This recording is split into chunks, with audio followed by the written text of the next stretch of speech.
Guys, what's up everybody? Let's do the dab. Ho, hey, let's do the dab. Ho, hey.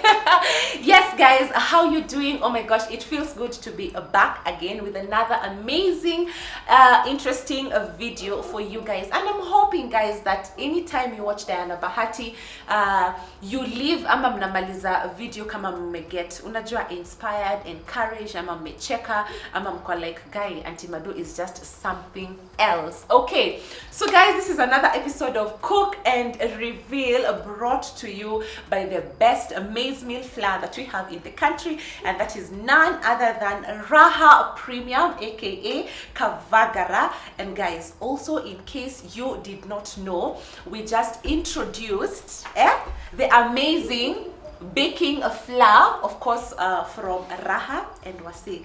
That is the best baking flour that you can ever have in your household. So make sure you get those two flours, make ugali, make chapatis, make mandazis, and let me know how it works out for you. Okay, so wow.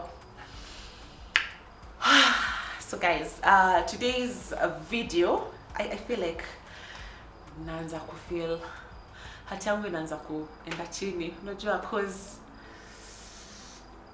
today's video is not going to be your kawaida video ama your ordinary happy go happy video ama ile tunacheka cheka tuna high five huku, because I realized that there's a conversation that we really need to talk about, you know, just for the sake of people who are going through difficulties outside, in their families, in their relationships, in their marriages and all that. So today I have a very special guest.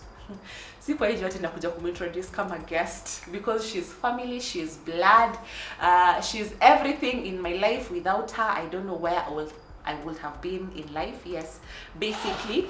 And I figured that it would be a perfect time to have this conversation together so that we can probably shed light to you guys, because I'm getting so many messages, so many DMs, so many calls, unajua, about broken families, about my dad did this, my mom separated with my dad, I'm the breadwinner of, unajua, our family, this is not happening, this is not working out, how I admire your family, I wish I could have, unajua, a family like yours, nini vitu kama hizo. And there's so much going on with that, and I decided this is the perfect time to have this conversation so that we can also get you to understand that we were also in the same situation and how we handled it and how we got to where we are today. Okay, so without any further ado guys, before I tell you who my guest is, kindly hit that subscribe button and let's get to the video. Welcome to cooking competition. You have 15 minutes to finish the challenge. Your time starts now. Wow! Mama natumia Raha Premium ngano. Daddy, unga yako ni gani? Ni unga tu yangu ya ngano. Daddy, chapo zako zinakaa aje? Akini za kiajabu ajabu. The mom ni nyami and soft. Now you know, kwa chapati nyororo laini na tamu, tumia unga wa Raha Premium ngano. So guys, allow me to introduce the amazing, the brilliant, the brown skin, the chubby, the superlicious, the beautylicious, the gorgeous, the ever smiling, the ever happy, the best mom in the whole world, the best sister in the whole world, and it's none other than I was going to say my little small, cute, gorgeous, fabulous, chubby. Jingle umesema chubby or destiny. Let me show. Yeah, you look good. The what? The audacity. Ejingia. You're here too. Mbona nails zako ziko yellow? Been eating things with turmeric. Okay. I know the struggle. You're good. You're sure? You're good. But kuna hanga na kaskush kengine kana hanga predominantly hapa. Mimi. Napenda kameno hapa. Mimi. Green. Mimi. But it's easy. I don't even eat skuma. Ah. You know my life. Ah. Do you know my life? Unajua skuma kwa nyumba yangu. Every day.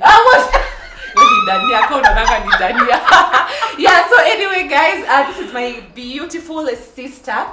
I am sure most of you have met her sana on my vlogs. I've also been on her vlogs, a couple of them. Yeah. And yeah, we are here and I'm happy that today you are the celebrity.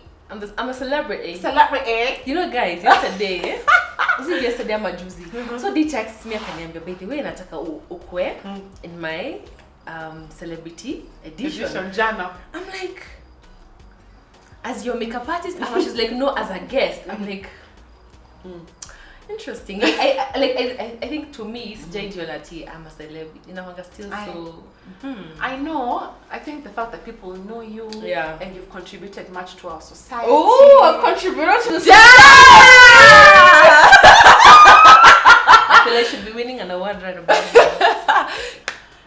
So guys, the reason why my sister is here is actually because I felt like we needed to open up about our life and what we went through and how we passed through the valleys to get to where we are today, you know. I keep on saying Kisemati, I admire you and Baha. I admire you being a nice mother to your kids. I admire you juggling everything still unajua vitu kama hizo. And I am like, first of all, it is not easy to keep a family. You understand? Yeah. To raise a family, to raise a family. Sindio? It is not easy. It is not easy for, it is not easy to be in a marriage. Because you know they keep on saying, we are two different people from two different backgrounds, raised by different people. Unaelewa? And my ways might not necessarily be your ways, ama you won't like unajua my ways na vitu kama hizo. That's unapata watu wanakosana, watu wapatani. But if you guys chose to be one, what does that mean? It means that in the event that you don't get to patana unaelewa in a relationship, there is always compromise. There's something that is called compromise, you know. And you wanna say something? No, so compromise is usually a very touchy word to a lot of people. Yeah, unajua ni vitu so many people don't want to hear ati kuna compromise ati because you'll not always agree. Unaelewa, cause mimi nitalala na bitterness nikifeel like okay, kwa nini Baha hataki kunielewa hivi? Una get? Na nataka Baha ajue mimi ndio niko right. Na yeye alale pia na bitterness akishangaa kwa nini D hataki kunielewa hivi. Una understand? So unapata you spike a lot of emotions, a lot of negative emotions that trickle down to your kids. So this is what happened. My dad and mom separated, okay? So when they separated, what did it mean? It meant that we were raised by dad alone and helps. Now our help hawakuwa nakaa kwa nyumba. Unapata mtu anakaa 1 week, 3 days, akikasana ni 2 weeks na ameenda. Of course cause unajua my dad alikuwa hivyo kelele nini and ilifika mahali we were so traumatized, you know, traumatized to a point where we kept on asking ourselves, what did we do to deserve this? You know, we kept on even reaching out to our mom. Tunaambia mom, please come see us. Dad ni mkali, kuja utuchukue nini vitu kama hizo. My mom would promise us that she's coming and we'd never get to see her, you know. Okay, na feel kama I want to go to that space. So Fadhi alikuwa anatoka job, ana come home, ni kelele, kama si kelele kuna mtu atachapwa kwa nyumba, kama si mimi ndachapwa, it's Val, if it's not Val it's Michelle, but rarely. You know, you guys always say rarely, but nilitandikwa kutandikwa. But rarely. Yeah, but rarely. You understand? I don't know about Ulitandikwa, yes, but okay, acha niseme hivi, if it's don't not kelele, don't discount my beating. They were painful as well. Just but Michelle, sis, Michelle, your mom. Vala spochapa, Michelle anachapa. End of story. Nilitandikwa. Vala spochapwa. Kasi Val ni D, kasi D ni ni Val, mimi. kasi Val alafu Michelle, alafu Val D. Guys, that's not true. Michelle, I had my fair share of niko na Max bado. Thank you so much, Max. Guys, when you say tuko na Max, like I can literally show you my body na nikwambie hii nilichapwa, hii nilifanywa hivi, and it's not like ati we did something that deserved ati kupigwa hivyo. Unaelewa? I feel like my dad was also going through a lot emotionally. He was raising small children by himself, challenges at work, pia kulikuwa na aspect ya money issues, finances. He's paying school fees for all of us, anafaa lipe rent, anafaa tushughulikie nguo na nini, house help, kila kitu. There was so much going on. Yeah. And I remember, of course, tukigrow, all the three of us have different personalities. Mi nilikuwa na personality ya kupasavia. You understand? Nilikuwa na personality ya kuvumilia, itaisha. Ila I used to call my grandma, namwambia mishosho siwezi, ananiambia kuna kilichokuwa na mwanzo, haina mwisho. But you say uoni. You get? So mimi nilikuwa na persevere. Val alikuwa mtu wa siwezi hapa, I am gone. Unaelewa? Val amehepa home mara more. Yeah. Amehepa kikam. Michelle alikuwa in a box. Am I able to speak for yourself? No, unajua guys, it's also really interesting. Unajua sometimes unaweza kuwa una experience kitu na mtu, but perspective of it is completely different, because I don't know, my sisters usually assume that, oh, me in childhood I was just walking on roses, oh, you know, just some lilies, yeah. And I'm like, oh, hey, I got some beatings. I'm like, at Michelle, sister, excuse me, Lala. Yeah, no, but I'm saying in terms of how we used to handle.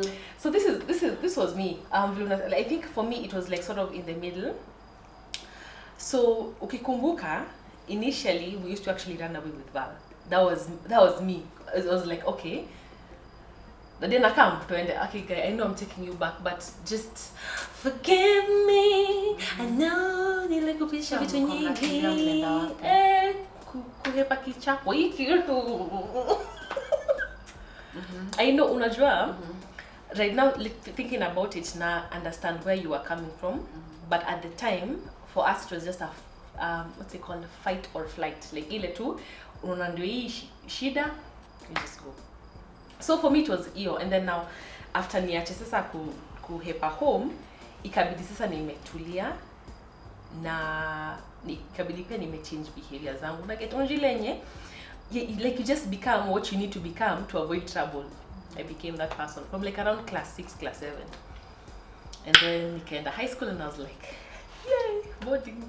Actually I was excited about boarding, but nilisema sitawai kanyaga mitaboni nikule worms nijikute. Eating worms? You guys, the famous Auntie Madel, I know she hasn't told you this, but she used to eat some worms and they used to say that is meat. Imagine tunaenda visiting. What was? Githeri akina DJ walipanga shule. Hapana. Walipanga shule ya Ukambani. Michelle. So unapata kuna githeri. I was like, she likes to say githeri. Katikati ya githeri kuna unajua like the way worms like beans. Unapata tu worms hapa sana. Hii hata ni nyama yetu. Kuna worms, hata wanaongeza bluebird. na kuna weevils. Other juice. Kwani weevil si worm? Weevil ni worm aje? I don't. Mimi maanisha kigunyo. Mimi na hizo weevils. To me, it's just a womb. And I was like, I'm too pretty to be eating warm. Where did that come? I gotta work hard and go to a show in Nairobi. I can go to Kambani. I was like, wait, that's not my portion. And then when I finished your story, and if you don't work hard, I was like, oh no, where's my book?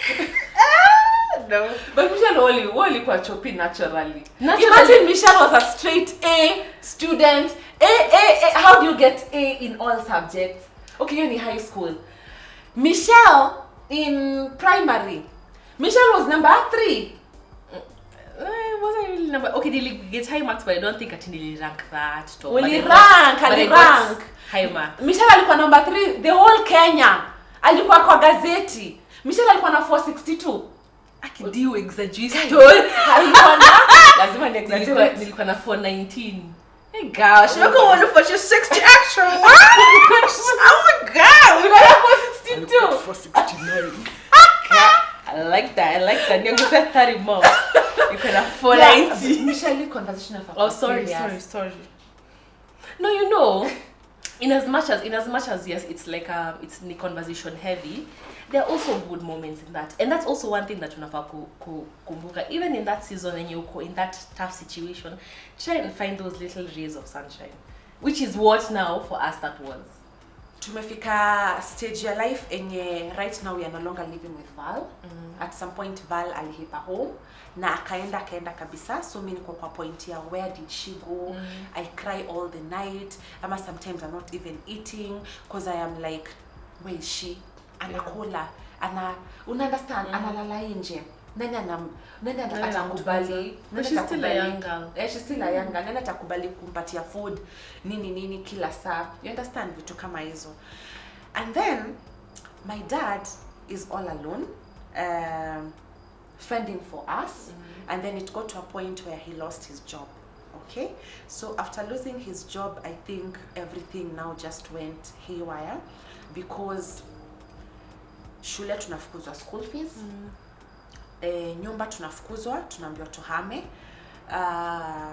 And I remember kuna madeni kwa duka left, right and center. As in sit ni wale tulikuwa tunajulikana wa madeni. Mwaka tulikuwa na kitabu. Tulikuwa na kitabu. Kitabu ya deni. Imefika. You go to the shop, unachukua maziwa, mkate, sukari, kesho unachukua unga, unachukua mafuta, unachukua nini, vitu kama hizo. And dad coming back home in the evening, na tuseme for example hana hiyo pesa ya kukuachia. I kind of understand where he was coming from, the frustration. Maybe you're going out there to think that you will go do some work, alafu get some money, alafu unajua ni life, unaenda unapata by the way vile ulikuwa na expect siku yako ikue si hivyo. And there were so many days like that. Hata tulikuwa tunakopa hadi skuma, tunakopa cabbage ya 20 bob nini, vitu kama hizo. As in life yetu ilikuwa kubai mafuta ya 15 bob na leo ndio tupike nini, vitu kama hizo. Wakati like wase wameanza kutumia gasi, tuko hapo na kakibuyu kutafuta mafuta. It was crazy. It was crazy. So I remember this day we decided to move. Okay, not decided to move, we were forced to move. So my dad had nothing. Tuko na rent arrears, sijui za how much. Remember in the new house you have to pay deposit, you have to pay CG rent for how many months? This moving fee. First of all, my dad hajui mali tutahamia. Juu unajua inafika point pia unaambia landlord vitu mingi mpaka inafika point hakuna kitu kingine unaweza mwambia. No, landlord kitu anataka ni do. So this day I think imefika mwisho wa dunia, like we have to move. And my dad didn't have money. Kabisa. And there are things I never thought my dad would do. Hata na hiyo harshness yake, hata na kukosa do, hata na nini, unajua pia ile pride ya mjalo. There are things I never thought he'd do. And tulikuwa so desperate to a point where he got a house where we used to in the same estate. But tulikuwa tunaishi, lakini hiyo nyumba aliget ni hizi nyumba ziko abandoned.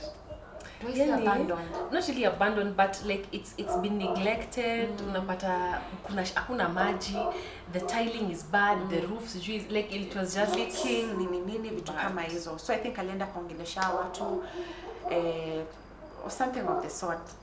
But kitu ilinifanya nikafeel vibaya, and I'll never ever forget that part. Yeah.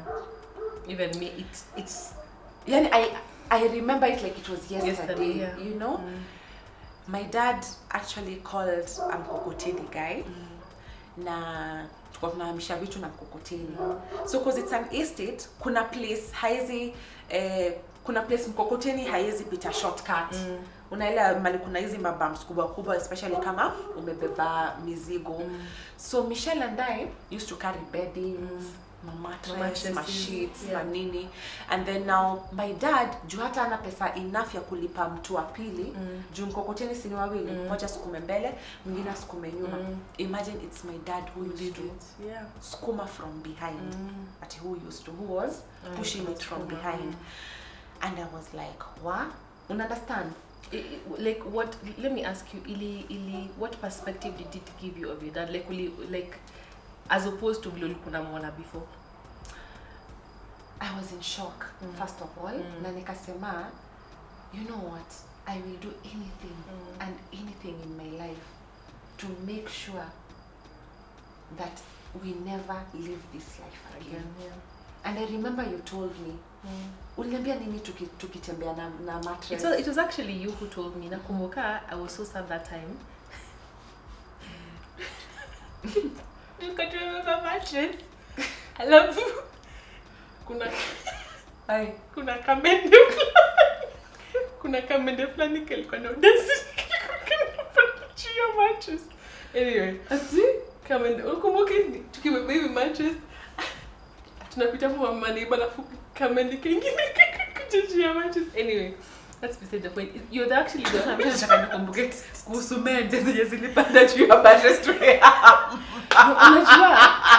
Unajua sema hiyo ya daddy, it was so it stick in your mind. Mimi nakumbuka that's stuck in my mind. Hata hiyo mattress haikuwa hata na cover. Ilikuwa tu sport.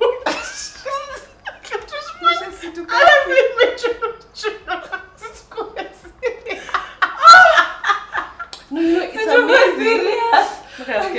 It's amazing that we can laugh about it right now. I know. Because at that time, guys, oh my god. Imagine how much. Anyway, you're the one who told me, because I was feeling so down that time. I love you guys, you can imagine the embarrassment. The premium embarrassment. Kwanza kuna machali wako kwa estate wanakukatia manzee, wanda the shower. Alafu tunatembeanga huko, alafu wanaona vile mnahama na mattress mkamende kilala. Alafu nyumba mnaenda a downgrade kabisa. Complete downgrade. A downgrade. Because ingine ile konga na 3-4 bedrooms, because it was even extended. Yeah. So huko tunaenda into a 2-bedroom tiny, shidas everywhere. I remember I was so sad to go to Peter like houses, and then we used to stay in Komarok. Komarok is not really affluent, but at that time it was well-to-do middle-class people. So imagine unapita mabeshte wako wanakuona unahama mpaka wataki kutoka nje because unaona watasikia aibu on your behalf. So anakatu kwa nyumba. I remember you told me, imagine usijali, and I think you even trying to convince yourself. Because I'm like, you know what?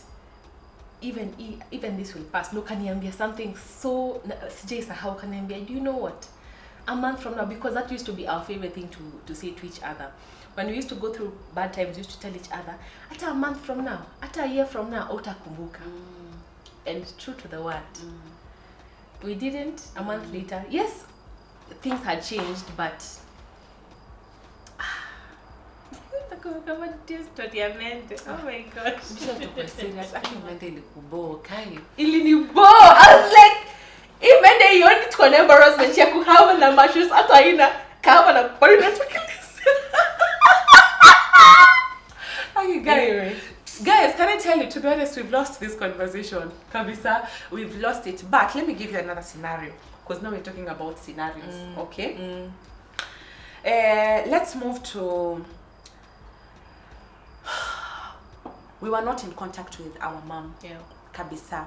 Na ilikuwa inafika hizi siku wakina Val wanatoroka, Val na Michelle wanahipa home, wanaenda kulala mpaka kwa poles za stima. Unaelewa? Kwa nyumba zao wachi abandoned. Kwa nyumba za ma watchman, wanajificha wako chini ya magari. Unaelewa, just because of my dad's harshness and all that. So I think there's a day we called our mom. Na tukambia mother, mom, welcome home. Because this and this is happening.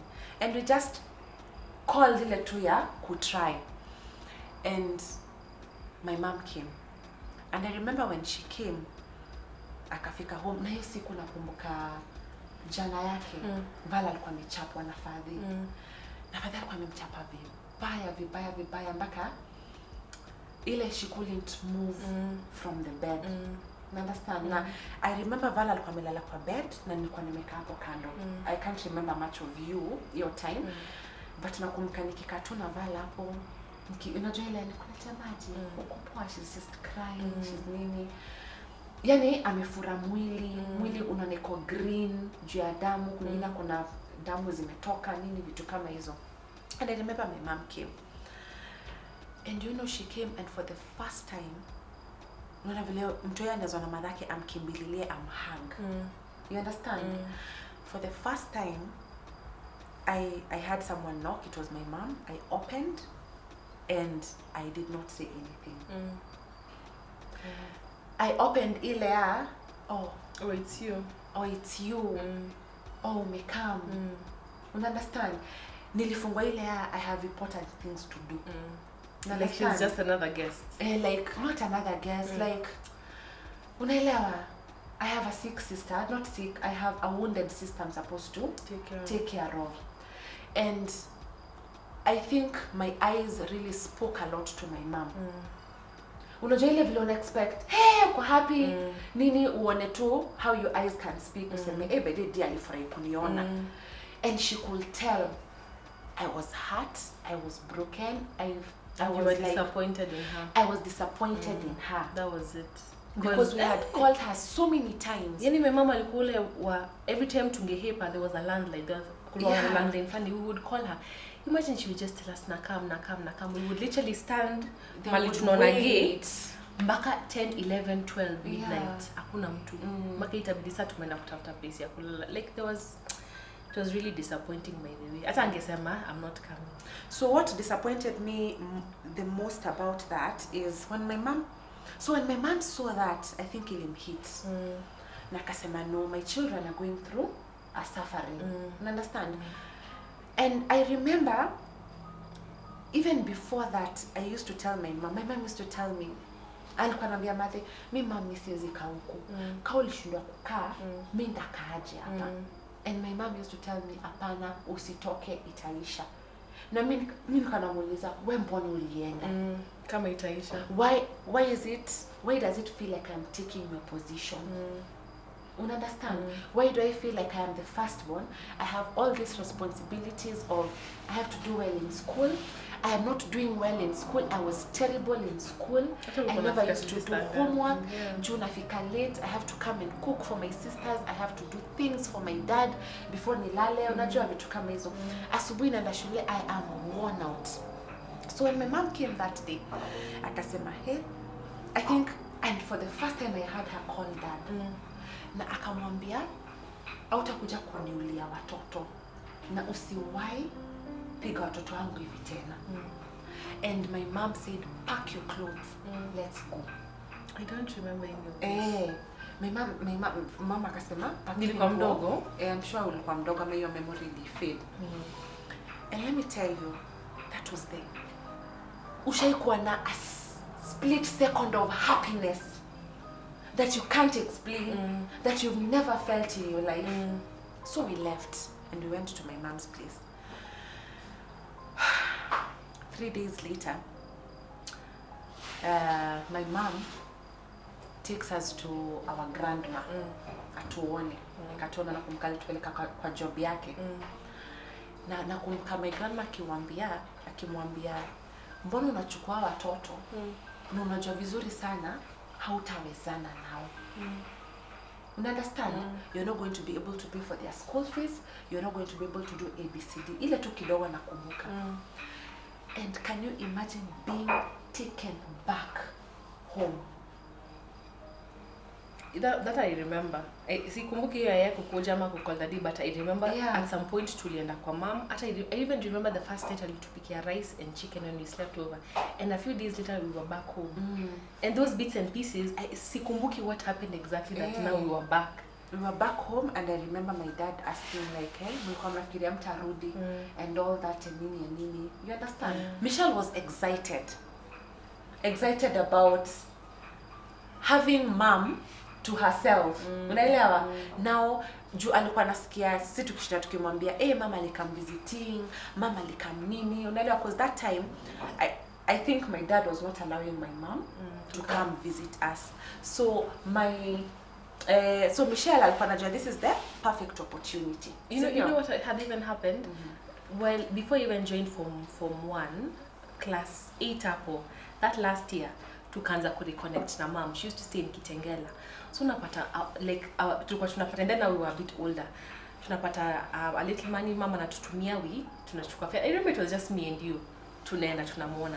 So that year tulikuwa tumeanza kuform a bond. Like I was really excited. Like now I think I've even said it, like now I was learning about my mom, like, oh, what does she like, what doesn't she like, what's her favorite color, what's her favorite food, what takes her off, and then I joined Form 1, and it was like a month after I've joined Form 1.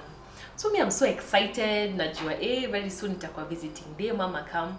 And one thing that I've never even told you about, unajua kuna siku ingine tulikuwa tumekuja, when you guys were still in high school, tulikuwa tumekuja kuwa visit, mimi na I think Auntie Jambi. And then guess who we find has come to visit you? Mom. I remember I was so disappointed. Because I felt like, kwani, you're important, she can come and visit you, but I'm not that important that she can come and visit me. Nakumbuka, even to this day, nakumbuka that feeling of, wajile nye unamit na mamako ile, like tumekuja visiting ya di, but hiya, even you're here. I'm like, wow. I felt like she didn't really put in the effort to kuja kuniona. So now nilikuwa nimeanza sasa kudevelop your relationship. So I was excited. And then after a couple of weeks to visiting, when now I'm excited mama anakuja kuni visit for the very first time, mom passes away. Yeah. Don't cry, okay? No, I don't wanna cry. I feel bad for you. And understand, like you had so much hope. And a so lot of anticipation and expectations.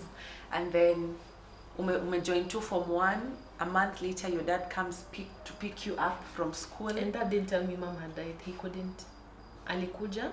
And I remember nilimwona, because our class was over here, alafu what's it called, reception ilikuwa hapa. And I remember I saw him and I told my friend Immaculate, nikamwambia, it's not like my dad to come. Nikamwambia, ukina budangu amekuja shule, there is something. Akaniambia, no, you don't worry, you just calm down. Nikaenda hata nikamsalimia because it was break time. Akaniambia, you go and take break, you come. So the whole time nakunywa tu chai nikiwa anxious. I'm like, mbona? Because budangu ni yule atoke mgonjwa, please take your medicine and go to school. So I was like, no, this is not like daddy. So I go, daddy akaanza kuniuliza stories za, oh, was your mom sick? Nikajua tu, huh? Now let me tell you that part of was your mom sick. So na feel like to me grow. Unaelewa? Now I can take a mat and go visit my mom in Kitengela. Yeah. You understand? But now out of the blues, my mom got sick. You get? Like today I see her, the next time I see her, she's different. Kabisa. Ako kwa bed, nini. So mimi nashanga what's going on, you know?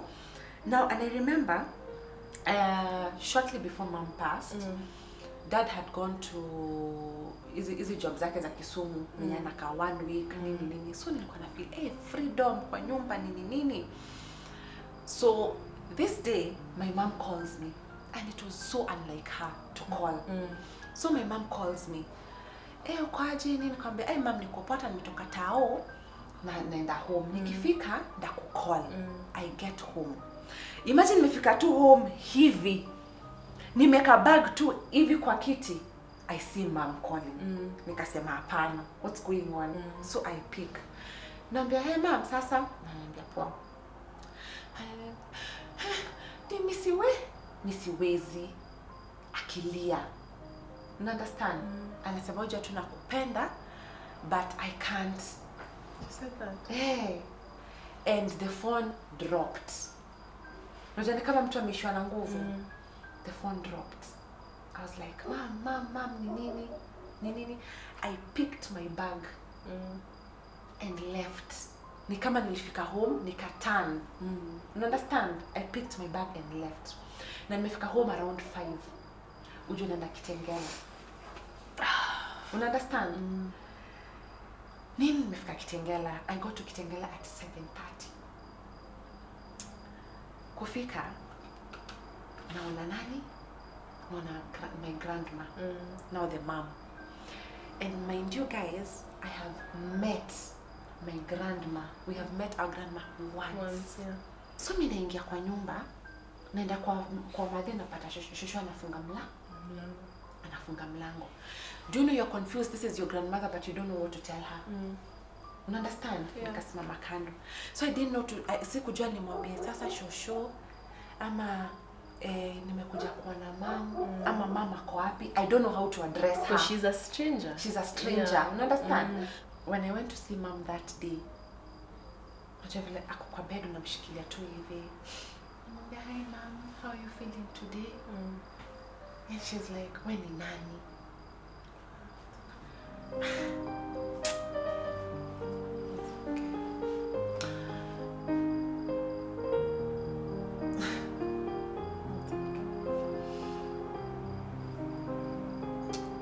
I felt like that hit me so deep. And then now dad comes and tells me that what happened to your mom? Namwambia niko sick, diabetes, kumenda hivi na hivi na hivi na hivi. And then he just tells me that your mom passed away like an hour ago. You understand? Like an hour ago.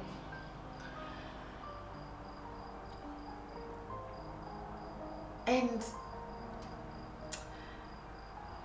unajua ile unalia mtry mpaka I don't remember my dad hugging me ever in my life. And unajua I am like, so like this is what we were living for. Like did it have to like Get to this point. I get you. So right now we are concerned about when did your mom get sick. You understand? When there were times when my mom used to bring us clothes and my dad used to see new clothes and my dad used to tear them. Anatupiga, you understand? Anatuvutanisha nguo, nini, you know, just because we are in new clothes and all that, you know. But and that's why I'm saying there's so many things that happen in relationships and in families that you cannot square out in a day. Unaelewa? And so much hurt that people keep inside, they don't want to talk about. There's a choice that we also have. A choice to, sawa, nime live in a broken family. So do I choose That my children will that also my children will also live in the same. Unaelewa? Like Baha haja live na family, na mom, na dad, na nini, but I may choose to let me start what I did not have. Na kuna mtu atasema, why you reckless? I am reckless because I saw my dad do. And you know, sometimes those things, they're very subconscious. Unaona, like the way unazaona something happen in your house for so long, ukienda huko unafanya the exact same way your dad used to do it without even knowing that unafuata. No, later on ukikaa chini uko like, my dad used to do that. Some things are not so atunajua this they are subconscious, like in a register as this is a normal. Kuchapa bibi normal. Normal. You get? And it's dangerous. You see, like me, what was normal for me was anger. Snapping. mimi nilikuwa mtu wa kusnap, mtu wa kujam, na mtu ningechukua anything I'll see in front of me, you understand, na nikugonge nayo. That was me, because that is what I saw. Yeah. And can I tell you, our first 2 years of marriage, me na Baha, were the toughest. Zilikuwa crazy. Mimi nilikuwa na pack naenda na nini, tuna fight kwa nyumba. Okay, Baha is not violent. But why aren't you listening to what I'm telling you? It is me and it is final. And you cannot do anything about it. No ukijaribu come in between, I will take a glass and throw it on your face. You see, that's also something subconscious that you learned. Yes. That is how he was. You understand? But also, I just thank God I got a patient husband. Yeah. And he would wait for me to chill and cool off and come to me. Naniambie, that is not the way. Na nikai chini nione, by the way, what I've done is wrong. You understand? Yeah. Na ni apologize. Unajua vitu kama hizo. But anyway guys, I'm just telling you there's so much that goes on in these houses. Maybe your situation is different. We can't talk about kila kitu, but all I am saying is itaisha. Wachini niwapate tu hiyo hope moja. Hakuna kilichokuwa na mwanzo, hakikosi mwisho. Just keep your eyes up above the heavens. Niwaambie tu God, I cannot wait for that day. Unaelewa? For now unaweza kuwa hauna means yati toka uende, uko na watoto, uko na hiyo situation, you're a single parent, you're a nini. But the best thing sometimes you can do is wait on God. You know, and let me tell you, God comes through. So guys, allow us to go to the kitchen. Unanipikia nini? Mimi niko sawa, imagine. Mimi sikupikia, unapika chakula, nishakupikia stew. Oh no, but at least ugali, because my ugali game needs work. Yeah, so guys, let's head to the kitchen and let's make some amazing chapatis. Stew iko ready, all ready, and then call it a wrap. Okay, let's go.